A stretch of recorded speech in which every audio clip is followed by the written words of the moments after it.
If a 1962 Ford Cortina rolled past you on a quiet street, chances are you wouldn't even turn your head.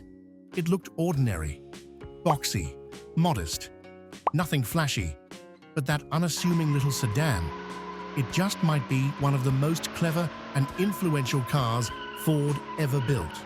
Not because it was fast, not because it was fancy, but because the Cortina embraced a less is more philosophy. A design so smart, so efficient, it reshaped how Ford approached cars for decades after World War II. It was light, it was simple, and it was built for the people. The kind of car that didn't make headlines, but quietly made history. And today, we're taking a closer look at this humble hero.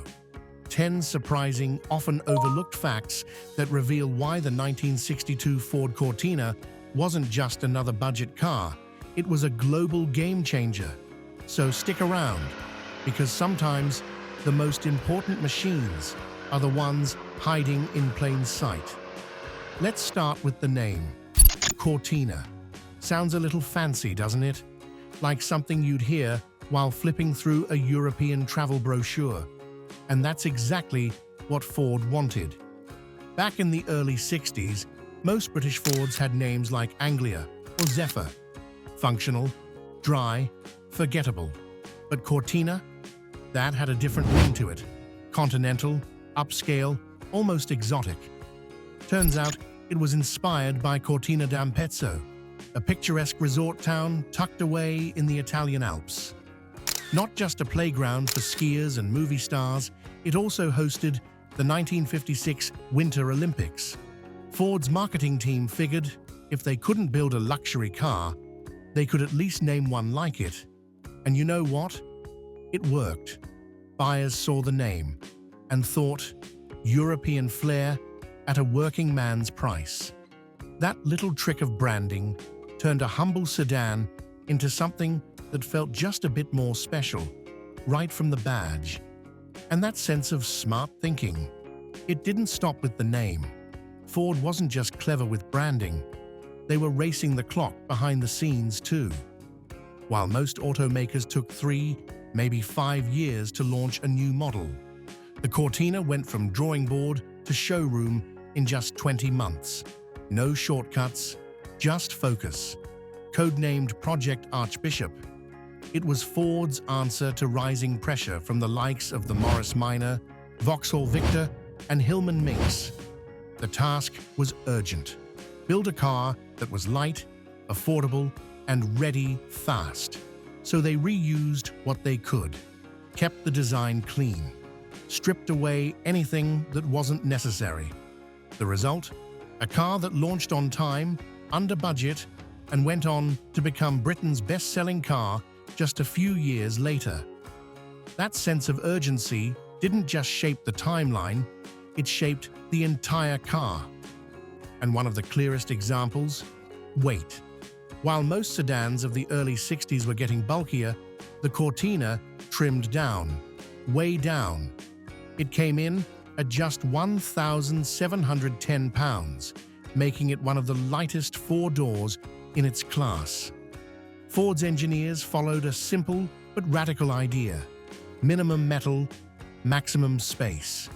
They used thinner gauge steel, simplified the chassis, and stripped away anything that wasn't absolutely essential. Not to cut corners, but to cut weight without sacrificing structure. That approach paid off. A lighter car meant better fuel economy, something families appreciated with every fill-up. It also meant quicker acceleration, less brake wear, and fewer headaches for owners. And for Ford, lower shipping costs, easier production, and a car that could be sold in markets around the world without retooling the whole factory. That smart use of weight didn't just help the Cortina perform better, it helped it feel bigger than it was. From the outside, it looked like a modest little sedan, just under 13 feet long, shorter than most American compacts at the time. But step inside, and you'd be surprised by how much space Ford managed to carve out. With a 98-inch wheelbase, the Cortina was engineered to maximize every inch between the bumpers. The front seats were slim but supportive, freeing up legroom without sacrificing comfort. And the rear bench? It could easily seat 2 adults, sometimes even 3, without the usual shoulder squeeze. Headroom was generous, thanks to a tall roofline and upright seating. And the trunk, flat, wide, and easy to load, offered more usable space than many cars a size up. Some versions even came with fold-down rear seats, a rare convenience for a budget car in the early 60s. But the Cortina's practicality didn't stop with space or weight. It extended right under the hood. At the heart of the car was the Kent 1.2-liter inline-4, one of the simplest, most dependable engines Ford ever built. It wasn't a powerhouse. With its overhead valve layout and 3-bearing crankshaft, it made just about 48 horsepower. But in a car that barely tipped the scales, that was enough to get the job done without breaking a sweat. What made the Kent engine special wasn't how fast it went. It was how easy it was to live with. Everything under the hood was laid out with accessibility in mind. Spark plugs, carburetor, belts, right there in the open, no special tools or tricky angles required. It was an engine designed for the average owner, whether you lived in a London suburb or out on a dusty farm road. It ran clean, it ran cheap, and it ran forever. Parts were inexpensive and widely available, and regular maintenance could be done in your driveway. That kind of convenience made the Cortina a favorite among first-time buyers and seasoned drivers alike. Even more impressive, the Kent wasn't a one-hit wonder. Its core design became the foundation for more powerful versions. The 1.3-liter, the 1.6-liter, and eventually the high-performance Lotus twin-cam 1.6, which took the Cortina to racetracks across Europe. Variants of this engine powered Ford Escorts, Fiestas, Capri, and even race cars well into the 80s. Of course, with all that potential under the hood, the Cortina needed a chassis that could keep up. And Ford delivered. With a suspension setup that was smart, balanced, and perfectly matched to the car's personality. Instead of going all in on cost-cutting or overcomplicating things, they struck a middle ground that gave drivers the best of both worlds. Up front, the Cortina used independent McPherson struts, a design typically reserved for higher-end models at the time. Lightweight, compact, and effective, this setup gave the car sharper handling, reduced vibration, and better cornering stability. It made daily driving feel confident and smooth without adding bulk or complexity. But Ford knew their buyers needed durability too. So out back, they kept things simple, with a solid rear axle and semi-elliptical leaf springs. It was a proven design, rugged, easy to service, and capable of carrying heavy loads. Whether you were hauling kids, tools, or just navigating bumpy back roads, the Cortina's rear end could take the abuse and keep going. The real genius was in the combination. Modern up front, tough in the back, it made the Cortina not just a good city car, but a capable all-rounder that could handle the demands of everyday life across a wide range of roads and conditions. Easy to build, easy to repair, and surprisingly refined to drive. That same practical thinking extended to something even more critical: how the Cortina stopped. In the early 1960s, most economy cars still relied on drum brakes at all four corners. They were cheap, familiar, and got the job done until you needed to stop fast. Under heavy braking or in wet conditions, drums had a nasty habit of fading or locking up. But Ford saw a better path forward. So starting with the deluxe trim, The Cortina introduced a smarter solution, a hybrid braking system. Disc brakes up front, drums in the rear. This wasn't common back then, especially not in budget cars, but it made a real difference. The 9-inch front discs gave the Cortina more stable, confident stopping power. They cooled faster, responded more predictably, and handled emergency stops with ease. That meant better safety, especially in rain, hills, or when the car was loaded down. Meanwhile, keeping drums at the rear was a smart compromise. The rear wheels do less braking, and drums were less expensive to build and maintain. It was a setup that struck a balance. Performance where it mattered most, cost savings where it didn't hurt. And over time, this disc front, drum rear combination became the blueprint for small cars around the world. By the 1970s, it was standard fare. Better braking meant better control, but Ford didn't stop there. They wanted the Cortina to feel engaging behind the wheel, not just practical. And a big part of that came down to something most drivers take for granted: the gearbox. While many economy cars of the day used column-mounted shifters, Ford went with a more modern, sportier layout, a 4-speed manual with the gear lever mounted on the floor. It gave the Cortina a more direct, driver-focused feel, especially for folks who were used to the vague, rubbery feel of column shifters. The gear lever had a short throw, and the ratios were well spaced. First and second felt responsive in the city, while fourth gear was tall enough to keep engine revs down on the highway, helping drivers save fuel at cruising speed. Shifting was light, smooth, and intuitive, something beginners could learn on and seasoned drivers could appreciate. It wasn't perfect. Not all gears were fully synchronized, so shifting into first while rolling could be a bit crunchy. But for the price, it was a remarkably refined setup.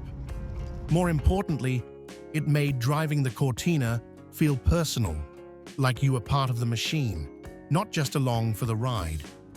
And for a modest family sedan in the early 60s, that was something rare. Ford didn't just build a car that worked. They built one that felt good to drive every time you reached for the shifter.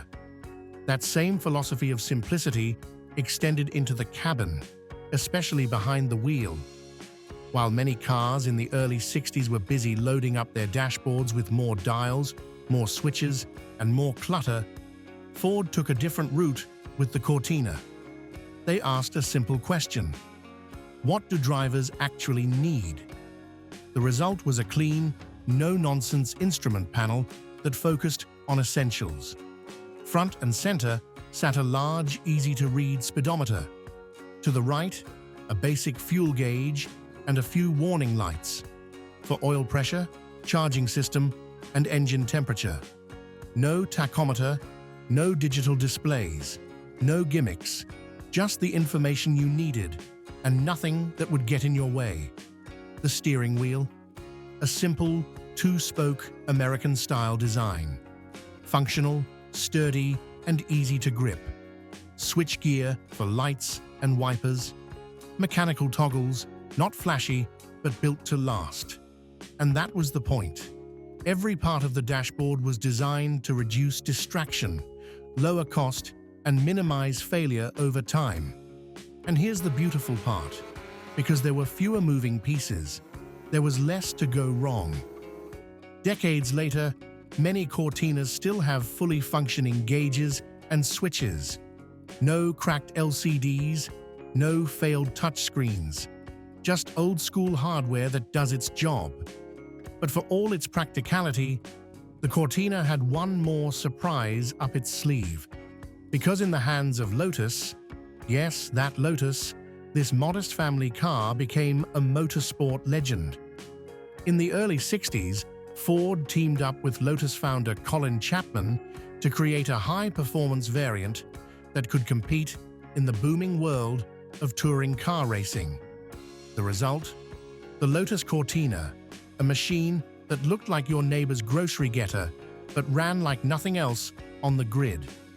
The standard 1.2-liter engine was tossed out and replaced with a fire-breathing 1.6-liter twin-cam, cranking out around 105 horsepower, nearly double the base model's output. The rear suspension was upgraded from leaf springs to coil springs.